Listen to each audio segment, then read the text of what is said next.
So Anthropic has yet again launched a very interesting concept called Advanced Tool Use on the Claude Developer platform. It was launched on November 24th, 2025, and these are basically three new beta features that let Claude discover, learn, and execute tools dynamically.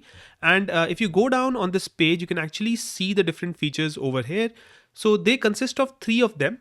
You have tool search tool, you have programmatic tool calling, and you have tool use examples. So tool search tool is what allows Claude to use search tools to access thousands of tools without consuming its context window.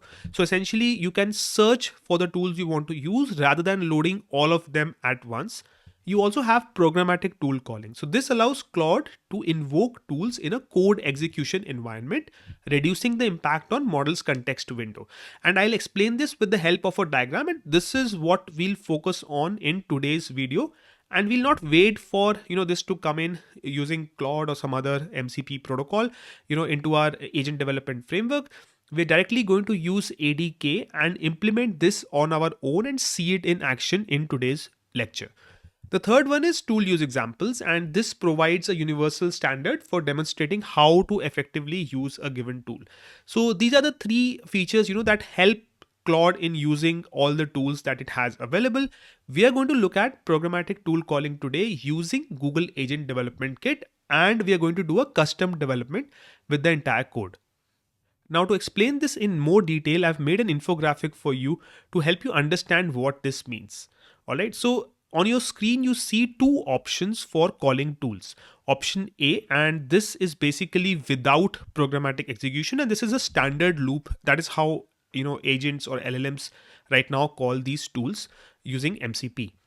There's also an option B, which is with programmatic execution, and this is the code mode. So the agent can actually write code that can execute these tools. Now let's look at this in detail. All right, so let me just first zoom in on option A and just show you how this works. All right, so over here you have the user who writes a prompt and sends it to the LLM agent. Now the LLM agent might decide that it wants to request a tool call, and it requests tool A from the MCP client. Now the MCP client will then do this step number 2. It will call the API and fire in tool A using MCP, and then it gets the data in return, and then it returns this result through this branch number 4 to the large language model agent. Now essentially what has happened over here is that you have made one tool call using model context protocol, and you sent in a request that is a part of the model's context window. So all the text that the model is aware of, it's working with, it adds to that context window, which is limited. And then you get a result back. It again enters the model's context window, and based on that result, the model might decide to call tool number 2 or tool B using MCP again. So this is step number 5. Again, it will call, the MCP protocol. It will call an API to get the tool B to execute. Now, tool A might have been to list all the files, and based on that list, the tool B might have been called to read a particular file out of that list. So this is how we see that, we run a tool to get all the files, and then this second tool call based on the result of tool A's call that we just did. All right. Now the tool B read file result returns the data to the MCP client, which again goes through the step number 8, so 7 and 8 together, and goes back to the LLM agent. So the LLM agent has now made 2 tool calls. All the requests and the responses are now part of its context, and this can actually extend to multiple tool calls. So you might need to write something to the file, you might need to delete something from the file, and so on. So you have multiple tool calls that can happen. Now, when these multiple tool calls happen, each time a lot of request and response, text enters the context of the LLM agent. So that is one. The second thing is that the LLM agent has to then, infer that text, do some inference on it, then decide to do another tool call and so on. So a lot of latency adds because of that. And this basically then is very inefficient for the large language model, especially when it knows that it needs to make like 5 different tool calls in sequence and use each of the tool's results to then call the next tool. All right. So in this case, what we can actually do is we can go with option B over here, which is the programmatic execution or code mode. Now in the alternative approach that we have over here, what we do is that we have the user who sends a prompt to the large language model, and now the large language model is going to pre-decide that what all tools does it need to call. So for this, the large language model already knows all the tools that are available, the input formats, the output formats, and the descriptions. All right. So that's the information that the large language model has. It has the user query, so it can essentially pre-decide the execution steps that it has to call tool A, then tool B, and tool C, and how it has to parse and use the output from tool A to make further tool calls in tool B, and so on. All right. So it has all that information over here. So what it can essentially do is that it can write a code script, and this would be like a Python script that would say that, call tool A, await the result, get the result, and then pass it, then call tool B, and so on. And it will then run this in a sandbox environment. So it will do step number 2. So it will write this Python script and execute this in a sandbox environment. So this ability has to be provided to the large language model. That's what we're going to do today with Google Agent Development Kit. We're going to give it a tool that can allow it to write Python code and then execute it with access to all the MCP tools that it has access to outside of that sandbox environment. All right. All right. And then inside the script, what will happen is that there'll be a step where it calls tools. It calls tool A. The tool A is going to return some data in the form of a response, but that response is not going to go back to the large language model over here, right? On the top. It's going to stay inside this sandbox environment. And the Python script will already have steps to parse the output, use whatever information it has to, and then formulate a call request to tool B. And then the call tool request will have a response. It will return some data. Finally, the Python script might have some kind of parsing of the output, and then it will take this output and give it back to the large language model over here. So essentially, you now see that what's happening is that the large language model only makes one initial Python script. So that's the initial amount of work that it has to do. Then it produces it basically runs that in a sandbox environment. So it calls a tool to run a Python code. So it just calls one tool. That Python script might call like 10-15 tools, handle all the requests and responses. All that text does not enter the context of this large language model. Finally, you have a result. Let's say the result is a simple number. You might be doing a complex calculation and the result is like 4 or 20 or whatever. So only that single result goes back to the large language model as a result of the execution of this Python script. So you can see the benefits already. You don't have multiple loops of the large language model calling a tool, inferring the response, then making another tool call, which is happening over here on the left side, which is the direct tool calling. Also, a lot of the text in the requests and responses just is managed over here inside the script. It's passed and handled over here. It does not enter the large language model context, and that leaves your context relatively empty compared to the direct tool calling method. So those are the advantages. It makes it faster, it makes it more efficient. Alright, so now that we understand this, what are we going to do in this video? So let me show you a quick demo. And before that demo, let's just understand that we're going to have a large language model agent, which is going to be based on Google ADK. Alright, we're going to give it a sandbox environment or a Python tool, basically a tool that allows it to run a Python code script, which has access to all the MCP tools. So the agent can actually then write code, call that tool, and with the understanding that it can actually run all the MCP tools or call all those MCP tools that the agent itself can call. All right. So that's the ability that we are going to provide the large language model agent.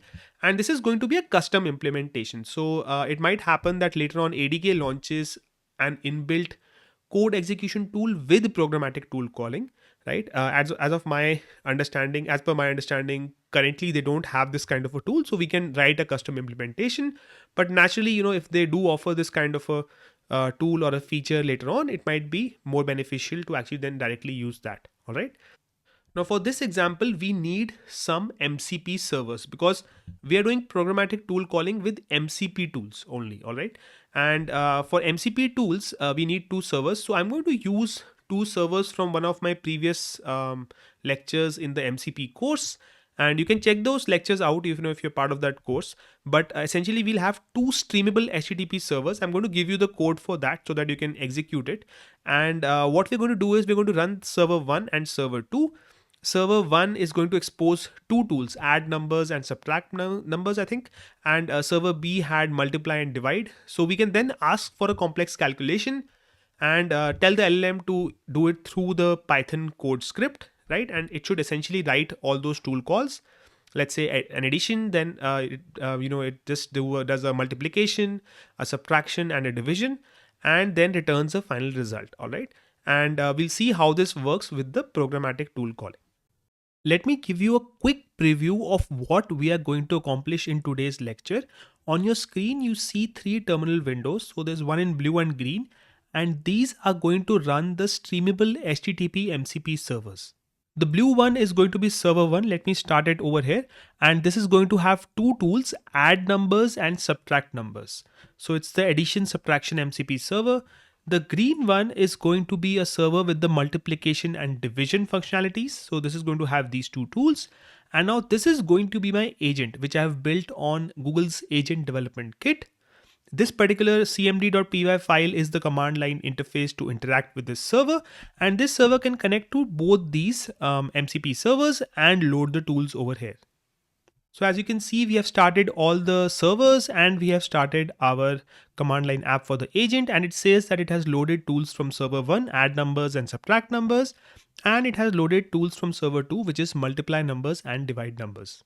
In my agent setup, I also have another MCP server, which is an stdio based MCP server called Terminal. I'm not using that in this particular lecture, but I'll let it be for now. All right. So let me now run a query over here. So I'm going to write a query. Can you write a Python code that uses your MCP tools and run it to first add two numbers 5 and 7. So that will give us 12 basically, and then multiply the sum by 2, which is going to give us 24. Then subtract 4 from the product, which is going to be 20, and then divide the difference by 5. So 20 divided by 5 is going to give us 4. So what we expect over here is that the agent is going to write a Python script that's going to include tool calls to these two MCP servers, and then it's going to get us the answer. All right, so let's press enter and see what happens. All right, so I can see that there's a request that comes in over here, which is a list tools request. All right. Okay, so now the agent is going to start streaming the responses for us. That's how we've built our agent. So this is event number 1. It has the Python code over here, which you can see, and it basically has a function call, and the name of the function is run Python code. That's the function that we have provided to the agent. All right. And you can see that it's executing this Python code, import JSON. Then there's an async def run calculations, and then it says add 5 and 7. So 5 plus 7 equal to 12. And over here you have an add result raw, and it awaits the add numbers tool execution from this server, and it passes the params over here. Then it gets the raw result. It gives, it tries to access the content block over there, takes the first content block and takes the text out of it. And then it gets the summation value out of this using the result variable inside it. All right. And this is how it has written the code over here. And then finally it returns the requested calculation expression was executed. This is the expression step by step using the arithmetic tools. The final result is final result. And you can see that it's trying to take the sum value from here and then use it in the multiply numbers function call over here. So the sum val is used as parameter A over here. And then again, you get the result from this, which is the prod val. It uses the prod val when it calls the subtract numbers over here. Then it gets the diff val, and the diff val is used when it tries to divide the numbers over here. So it uses diff val over here, and then it gets the final result. All right.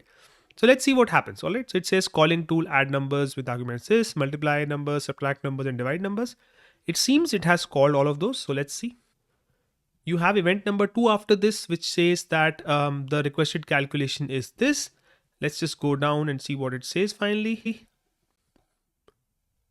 Okay, and this is a function response. All right.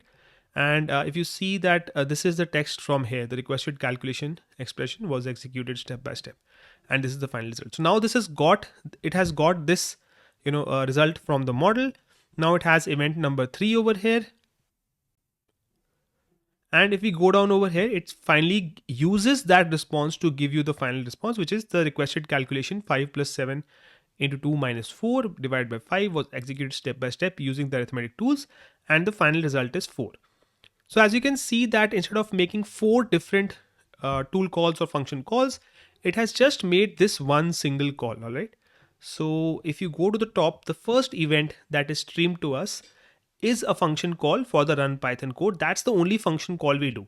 Now this Python code runs all these functions over here: divide numbers, subtract numbers, multiply numbers, and add numbers.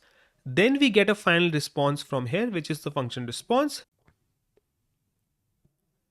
Then the model uses that function response to give you the final response, which is over here. And then that is printed out over here on the screen. So you get 4 as the final response. So that's how programmatic tool call works. And this is how you can just convert these 4 different function calls with their own requests and responses into just one function call, making it much more efficient than using all those 4 function calls. Another interesting thing would be to use the same query, but at the end, just make a correction and say, in fact, don't use the Python code, just use your MCP tools. So I've said, let me make a correction. I don't want you to use the run Python code tool. Just directly use the arithmetic tools to accomplish this. All right. Let's see if this actually takes in this query and then runs all the MCP tools. All right. So I'm going to scroll up to where it starts now. And now you can see that there's event number 1, which is a function call to add numbers. All right. So this is the entire function call that's entered its context. And then you have a function response, and that the result is 12, which is 5 plus 7. Then you have event number 3, which is multiply numbers. It's multiplying it by 2. Then you have a response, which would be 24 over here. And then you have the subtract numbers. It's subtracting 4. And then you should have a result for this. And you can see that the result over here is 20. And then you have the final event, which is divide numbers. And you can see the result over here that it's dividing 20 by 5. And then finally, you have the final response. So final result of the calculation is, and it has a descriptive response, which is over here. So we have tried both these ways now. We have run this with the programmatic tool calling, and then we instructed the agent not to use programmatic tool calling and just directly call all the functions one by one. And you see the difference, right? That you have like 9 events that occur over here, 4 tool calls that occur over here. And if you actually go back to the previous one, we actually, I think, ended on 4 events, I guess. So yeah, so we just had 3 events. So we had one function call, one function response, and then one agent completion, which is number 3 over here, and the agent gives us a response. So instead of 9 different events happening and streaming to us, we just had 3 events happen, and that is the benefit that happens with programmatic tool calling. And of course, with all these events that are happening, the speed of the tool calling is much faster because you have multiple API calls being done and passed without the inference happening in each event, after each event, by the agent. Before we wrap up, let's have a look at the code. So this is the code. You have the command line application where we run the agent and send the query. You have the client and you have the agent implementation over here. And the agent implements the run Python code, and this is the place where we can execute the provided Python code, and we can also call MCP functions from this code. All right, so MCP tools from this code. Now I'm running into a particular resource cleanup issue which I'm trying to solve, and I'll try to bring you the code as soon as possible. But in the meantime, if you found this helpful, please do leave a like and drop a comment below. And it really helps me understand how many people want the full implementation. And it also makes sure that you don't miss the update when I publish the cleaned up version. And I'm reading every comment and I'll try to respond to them. So in case you want me to cover something else on this particular topic, like programmatic tool execution, any other part of MCP, do let me know and I'll try to help you out with that. So thanks a lot for watching, and I'll see you in the next lecture.